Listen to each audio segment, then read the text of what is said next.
আমি physically assaulted হয়েছি, সেটার জন্যই আমি মামলাটা করেছি। এবং আমি ওর বউ, ওর মানসিক সমস্যা নেই, ওর শিক্ষাগত সমস্যা আছে।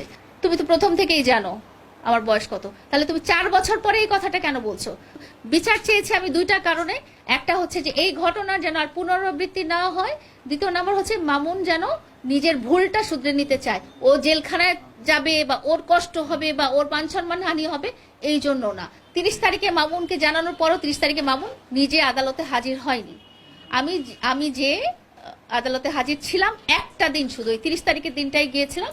আমি সম্মতি জানিয়ে আমি চলে এসেছি, এবং এটা সে খুব ভালো করেই জানে, তাকে জানানো হয়েছে। ঠিক আছে? তো ও যে বলছে না যে আমি মামলা তুলে নিতে চেয়েছি এবং আমি না জানিয়ে হাজিরা দিয়েছি, এটা কখনোই না।